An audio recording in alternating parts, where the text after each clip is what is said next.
Oke teman-teman, selamat datang di acara podcast Bantai, Bincang Santai. Di mana podcast ini adalah wadah tempat dari para MSIB BS4 yang berada di Badan Pusat Statistik Provinsi Papua untuk menuangkan atau saling sharing tentang pengalaman.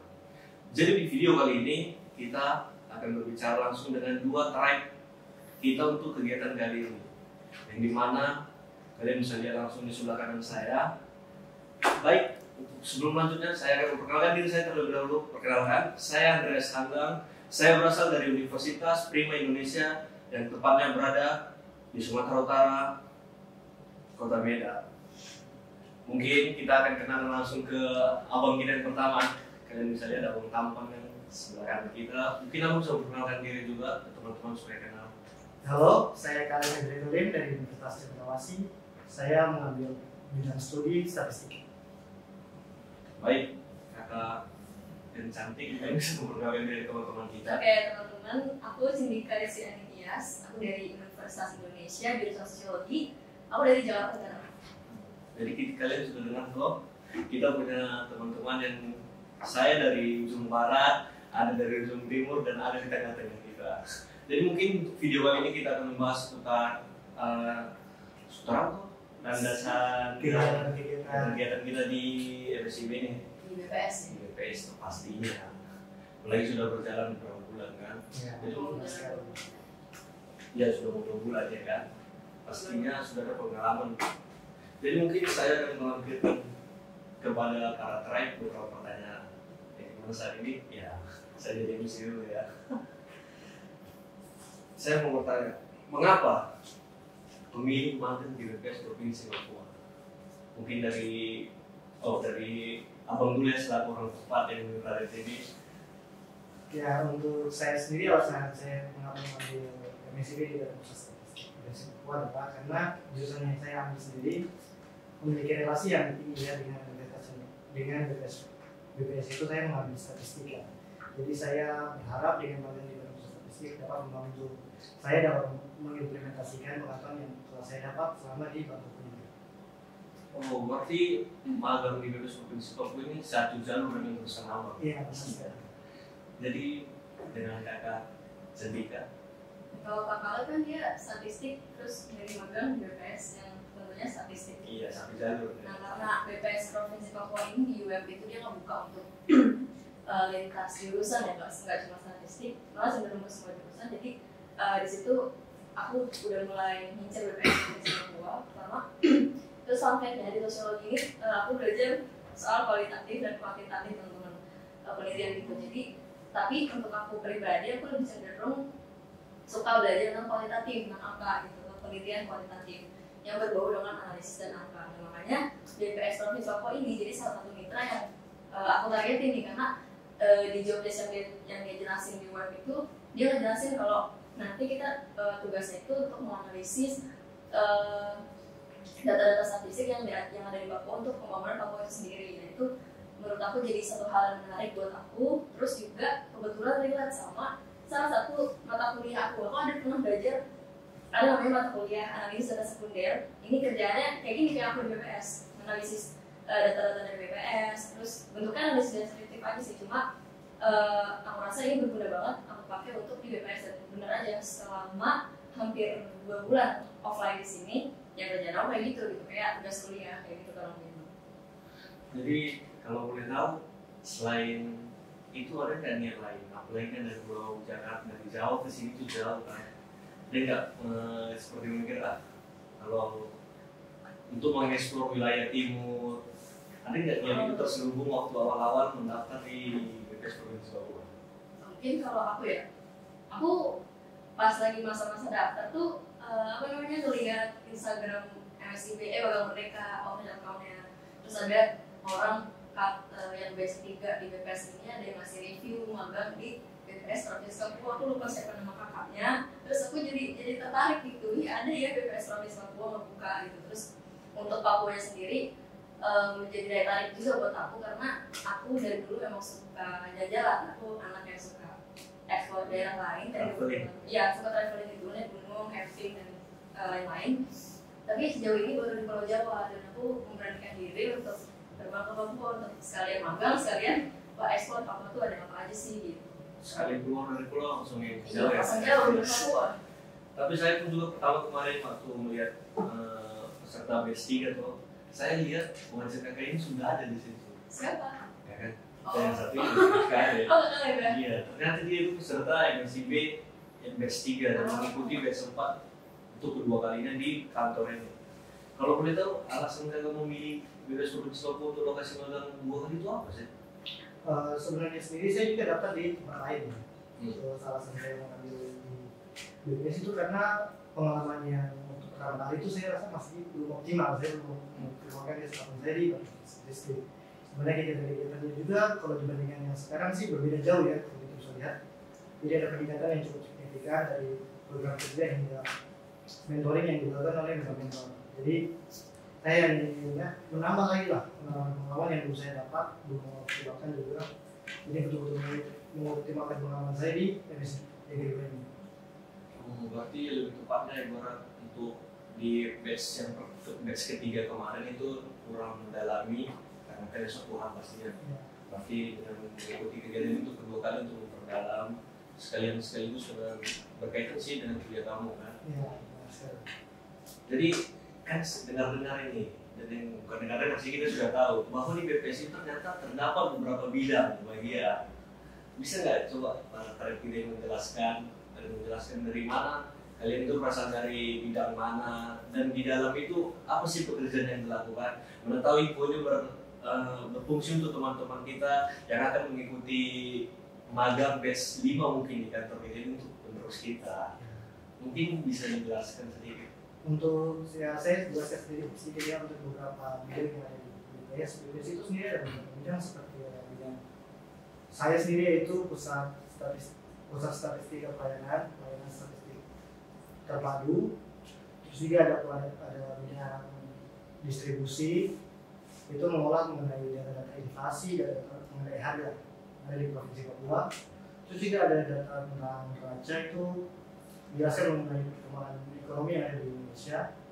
Juga ada bidang sosial itu yang ada di yang diikuti di sama Kak Cedika ya? Iya, aku bidang sosial, bidang T3. Di bidang sosial itu apa sih kegiatan yang apa ya, menganalisis data sosial sih kayak kependudukan, tenaga kerja, gender, politik, bahkan tingkat kebahagiaan pun dianalisis di sosial. Jadi semua kegiatan yang berbau dengan sosial pastinya. Kalau misalnya teman-teman tahu Susenas, kayak terus ada Direk Sosek, terus Sakernas gitu yang ada di web-web kalau teman-teman kerja tugas, itu sosial yang ngerjain. Berarti kamu bagian meneliti gitu dan iya. bisa diberi Ya gitu. Pendataan.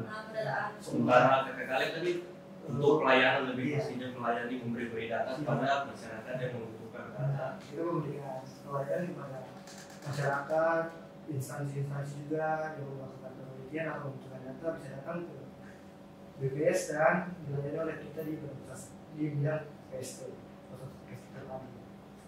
Jadi siapapun yang membutuhkan data mengenai Provinsi Papua dari bidang sosial pendidikan, terus tentang pertanian, terus juga tentang ekonomi bisa datang ke pusat statistik untuk meminta data.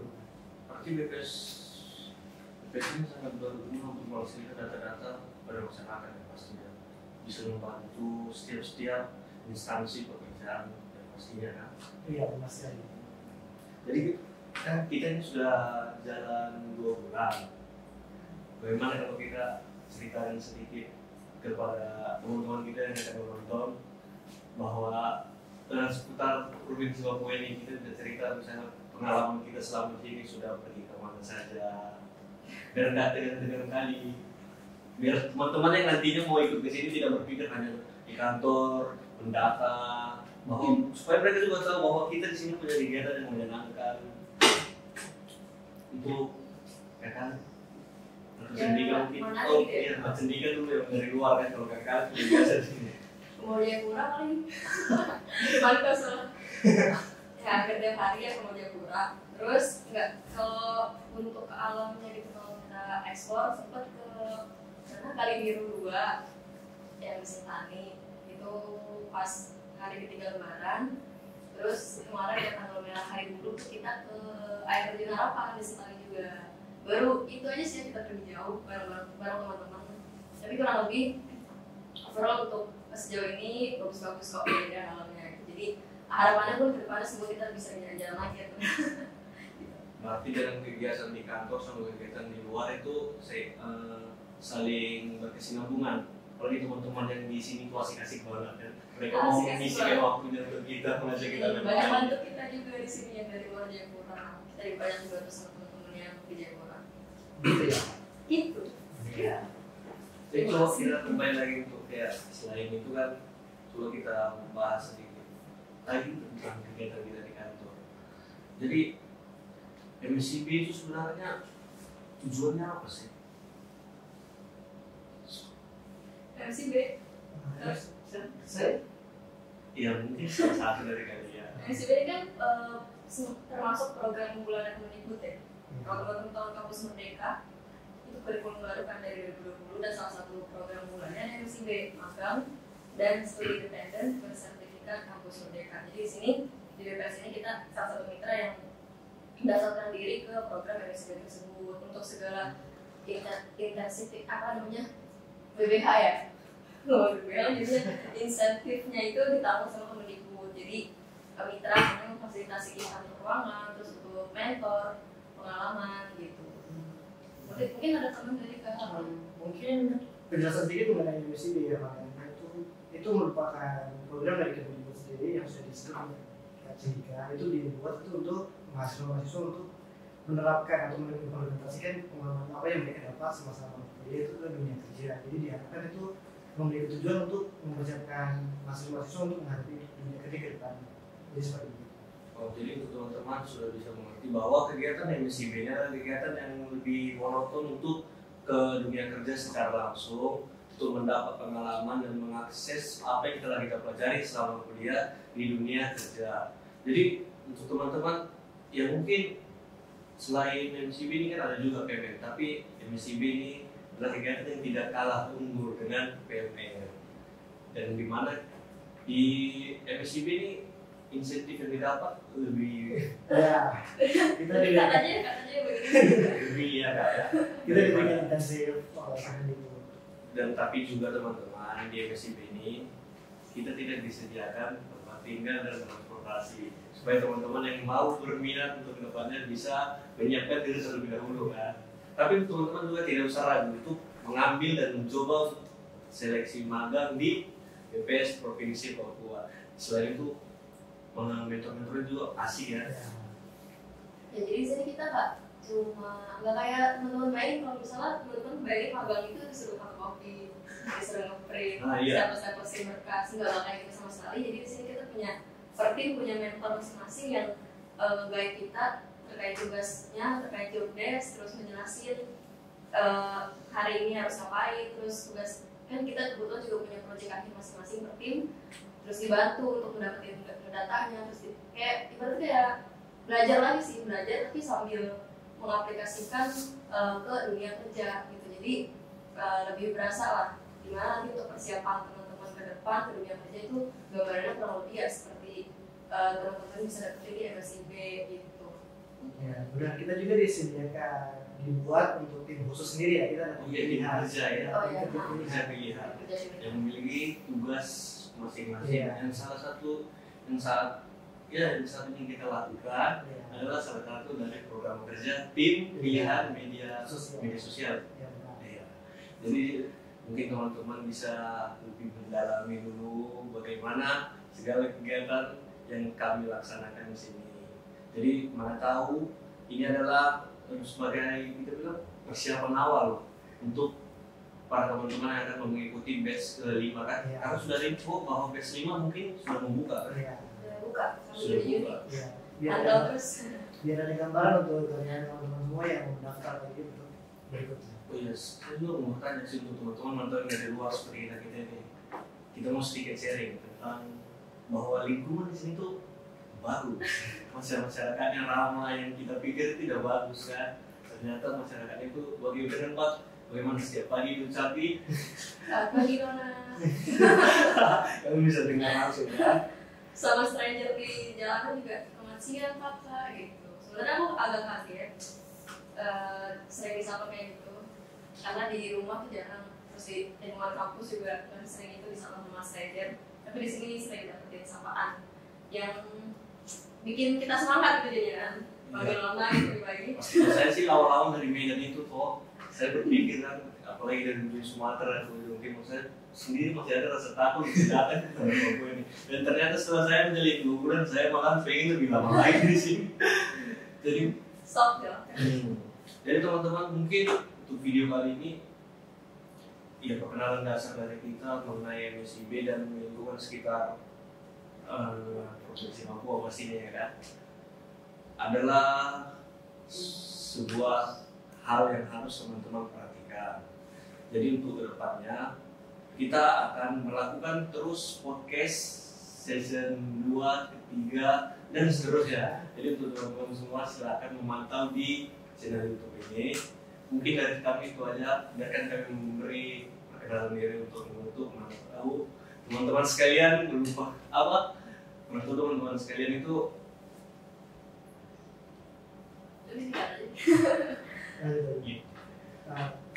Ya cukup. ya cukup, mungkin cukup itu video dari kami, video pertama. Sekian dari kami. Kami pamit undur diri. Saya Alvin Kolim. Saya Cendika. Dan saya Andreas Tanggang izin mengundurkan diri. Sampai jumpa di video selanjutnya. Bye.